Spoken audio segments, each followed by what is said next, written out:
तो आज का हमारा टॉपिक है नया थिन लेयर क्रोमेटोग्राफी TLC, जिसको हम शॉर्ट में क्या कहते हैं TLC।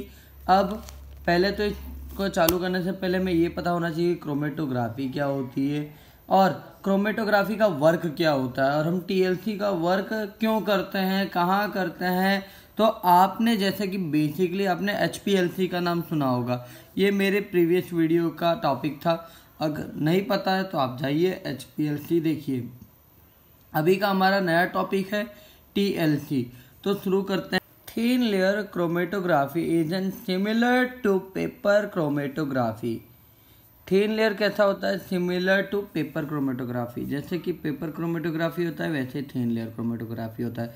अगर आपने पेपर क्रोमेटोग्राफी पढ़ी है तो थिन लेयर भी समझने में इजी होगा। In which thin layer of absorbent is coated on plastic strip and glass strip और aluminium foil instead of cellulose paper. Normally आपको यहाँ पता हो जाना चाहिए, जो पेपर क्रोमेटोग्राफी होता है उसमें सेल्यूलोज का यूज़ होता है।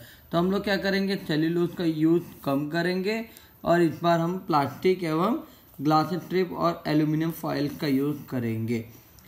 It work on the principle of liquid solid and liquid chromatography. ये किसके प्रिंसिपल पे वर्क करता है, मतलब इसका वर्क करने का तरीका क्या है? तो ये लिक्विड सॉलिड अथवा और लिक्विड क्रोमेटोग्राफी में वर्क करता है। This method is mainly use in absorption chromatography. इसका मेनली मतलब इसका मेन मेथड जो यूज होता है एब्जॉर्प्शन करने के लिए होता है। It is also use in partition and ion exchange chromatography. Normally partition और आयन एक्सचेंज करने का मतलब कोई लिक्विड से सॉलिड में कन्वर्ट, मतलब फेज चेंज करना। क्रोमेटोग्राफी का ही मतलब होता है एक फेज से दूसरे फेज में कन्वर्ट होना। और कुछ कलर्ड कंपाउंड भी होते हैं, कुछ नॉन कलर्ड कंपाउंड भी होते हैं, ये सब अंतर है। अब आता है thin layer chromatography superior to paper chromatography due to following reason. अब हम जानते हैं कुछ रीजन कि हमारा पेपर क्रोमेटोग्राफी से अच्छा थिन लेयर क्यों है। तो पहले तो आ जाता है a very small quantity of sample is require in thin layer chromatography than paper chromatography. इसका मतलब यही है कि इसने सैंपल की क्वांटिटी की बात की है कि पेपर क्रोमेटोग्राफी में हम लोग ज़्यादा सैंपल लेते थे और थिन लेयर में इसके मुताबिक कम लेंगे। सेकेंड पॉइंट है it require less time for separation compare to paper chromatography generally 40 to 45 minute. इसका मतलब यह है कि पेपर क्रोमेटोग्राफी में जितना समय लेता था थिन लेयर में नहीं लेगा, कंपेयर टू पेपर क्रोमेटोग्राफी ये कम लेगा और 40 to 45 लेगा। देन अपना थर्ड है कि थिन लेयर क्रोमेटोग्राफी और plate can be reused by heating in oven at high temperature but it is not possible in paper chromatography। बोल रहे जो थिन लेयर क्रोमेटोग्राफी का जो प्लेट होता है, जो जिस प्लेट में हम लोग लेने वाले हैं सैंपल्स, वो प्लेट को हम लोग क्या करते हैं रीयूज कर सकते हैं, बट ऐसा पेपर क्रोमेटोग्राफी पे नहीं होता। और आपने कॉपर फॉइल वाला प्रैक्टिकल तो किया ही होगा थे। हम लोग एक बार टेस्ट करते हैं फिर रख देते हैं, फिर सेकंड टाइम हम लोग यूज़ करने के लिए उसको पहले हीट करते हैं, लाइक इधर दिखा हुआ है कि ओवन में हीट करते हैं वैसे हम लोग हीट करते हैं, फिर सेकंड के लिए यूज़ करना रहा। अब आता है sensitivity. It's sensitivity is higher than paper chromatography. बोल रहा है थिन लेयर की सेंसिटिविटी क्या है, हायर है, इसीलिए वो जल्दी गलता वलता नहीं है, ना ही ख़त्म होता है। और पेपर क्या है, पेपर ही तो है, जला देंगे ख़त्म। हाँ, in paper chromatography cellulose is use as a support for stationary phase but in thin layer chromatography silica gel एवं alumina can also be use. इसका मतलब बोल रहा है कि पेपर क्रोमेटोग्राफी सेल्यूलोज से बनता है, मतलब उसके यूज उसके सपोर्ट से स्टेशनरी फेस का काम होता है, बट ऐसा थिन लेयर में नहीं होता। थिन लेयर में क्या होता है, थिन लेयर में silica gel aluminium can be also be use. अब आते हैं एसिडिटी की बात करते हैं। अब बोला गया है जैसे कि पेपर में अगर एसिड डालोगे तो पेपर डैमेज हो जाएगा, बट वही क्रोमेटोग्राफी अगर थिन लेयर की होगी तो कुछ नहीं चेंजेस होगा, मतलब कोई इफेक्ट नहीं देगा। अगर वही पेपर में होगा तो पेपर कैन डैमेज, है ना। 7 diffusion of peak is less in thin layer chromatography than paper chromatography, separation of solute is more accurate it. बोल रहा है जैसे डिफ्यूजन ऑफ पिक आने की संभावना क्या है, थिन लेयर में अच्छी रहती है, और कंपेयर करेंगे पेपर से तो पेपर में इतना एक्यूरेट नहीं आता जितना थिन लेयर में आता है। नाउ अपना मेथड देख लेते हैं, कौन कौन सा मेथड हम लोग देखने वाले हैं। तो मेथड को थोड़ा अच्छे से दिखा देता हूँ। TLC experiment can be perform in following step. पहला, सिलेक्शन ऑफ सुटेबल एड्जॉर्बेंट। बोल रहा है कि एड्जॉर्बेंट का सिलेक्शन हमको देखना है पहले। दूसरा, preparation of thin layer on plate, selection of suitable mobile face, method of spotting. Method of spotting बहुत इजी है, आओ देखते हैं चारों के लिए हमें पहले शुरुआत करनी पड़ेगी, स्टार्टिंग। तो पहले तो उसके बारे में हम लोग पढ़ लेते हैं क्या क्या होगा इसके अंदर। तो a thin layer of adsorbent is achieved on thin glass aluminite strip. बोल रहा है कि पहले थिन लेयर का जो एड्जॉर्बेंट होता है वो किससे बना होता है, थिन ग्लास का या तो एल्यूमिनाइट स्ट्रिप का बना होता है। It is dried in an oven and drop of sample solution prepared in suitable solvent is placed on it. बोल रहा है कि पहले हमें तो एड्जॉर्बेंट मतलब लेना पड़ेगा क्या, थिन ग्लास या तो एल्यूमिनाइट स्ट्रिप लेना पड़ेगा। अब उसे जलाना पड़ेगा, मतलब ड्राइड मतलब सूखा करना पड़ेगा ओवन में। एंड उसके बाद क्या करना है, उस प्लेट पर हमें सैंपल सॉल्यूशन लेना पड़ेगा जो प्रिपेयर हुआ है सुटेबल सॉल्वेंट से। अब then TLC plate is dipped in jar containing liquid mobile phase and allow it to stand for 40 to 45 minutes. So mobile phase carried solute molecule along with it and accordingly they are distributed between two phases and get separated.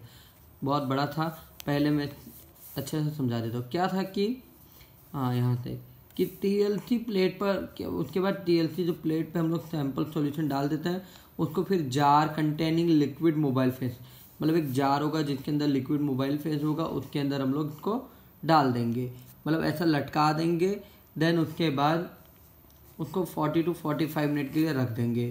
तो mobile face carried out, अब उसमें mobile face carried out होगा जो solute molecule along with it, और वो solute में convert हो जाएगा। Accordingly they are distribute between two phases, और इसी तरह से हमें पता चलता है कि वो लिक्विड था, लिक्विड से ड्रॉपलेट से वो सॉल्यूट में कन्वर्ट हो गया, इसके कारण मतलब उसने अपना फेज कन्वर्ट कर दिया, वो लिक्विड से सॉल्यूट में आ गया, तो उसने अपना फेज चेंज किया टू गेट सेपरेट, और सेपरेट हो गया। If the solute are coloured, अब बोल रहा है कि अगर तुम्हारा जो सॉल्यूट आया हुआ है वो कलर्ड होगा, कैसा, कलर वाला होगा, then they are visible on TLC, तो क्या TLC प्लेट पर दिखाई देगा। But if solute are not coloured then their spot are obtained by spraying suitable developing reagent from it, identification of solute can be done. मतलब अगर तुम्हारा क्या मतलब जो आया है सॉल्यूट वो अगर लाइट वाला होगा, मतलब कोई कलर वाला होगा, तो वो दिखाई देगा डायरेक्ट TLC प्लेट पर। अगर वो कलर नहीं होगा तो वो TLC प्लेट पर दिखाई देगा नहीं, वो विजिबल होगा नहीं। तो हम लोग क्या करेंगे, उस पर कोई मतलब सुटेबल स्प्रे, कोई रिएजेंट डालेंगे जिसके कारण उसकी आइडेंटिफिकेशन होगी।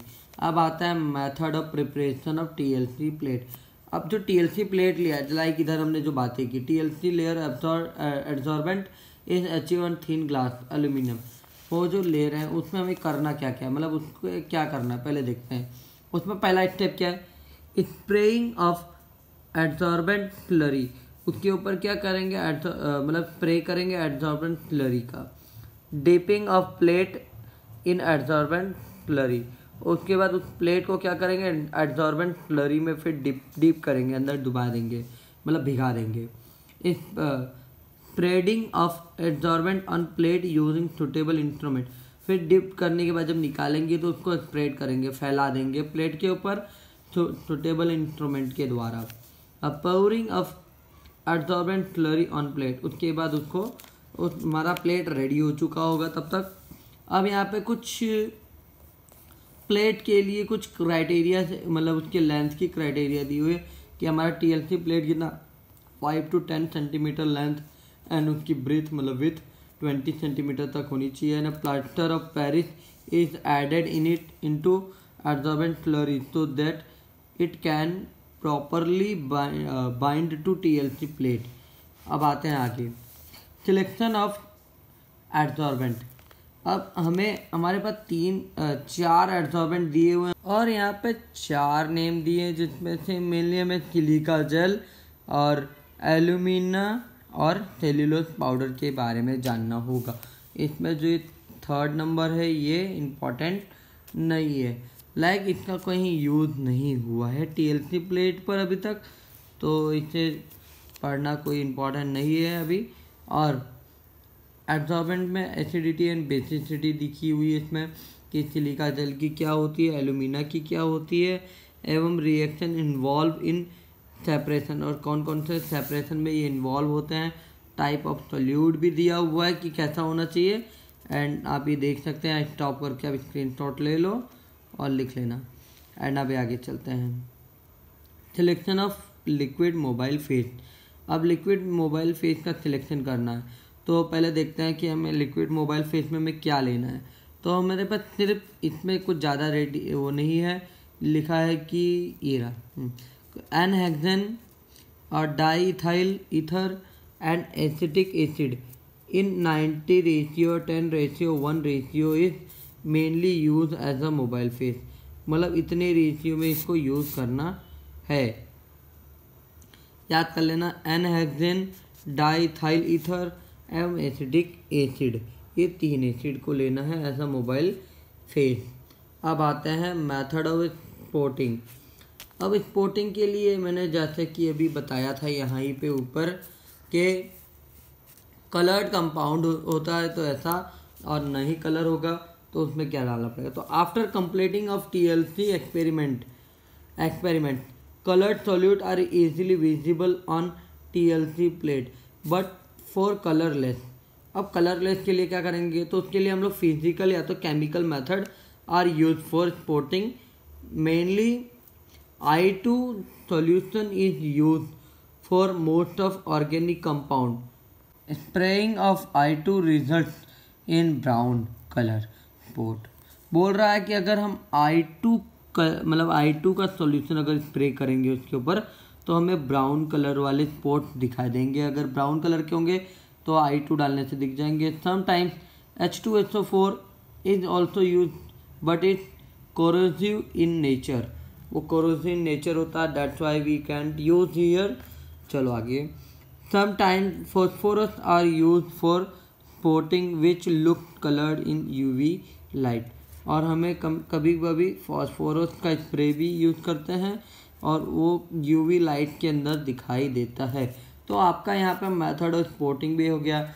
मतलब हमने जो स्टार्टिंग से देखा, पहले था कि method of preparation of TLC plate बना लिया, देन उसके ऊपर हमने एड्जॉर्बेंट के अंदर डिप किया, फिर मोबाइल फेस जार के अंदर जो मोबाइल फेस डालेंगे वो चूज़ किया, फिर उसे 40 to 45 मिनट रखेंगे, फिर मेथड स्पोर्टिंग निकलेगा।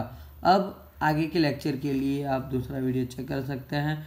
Thanks for watching this video till and thank you.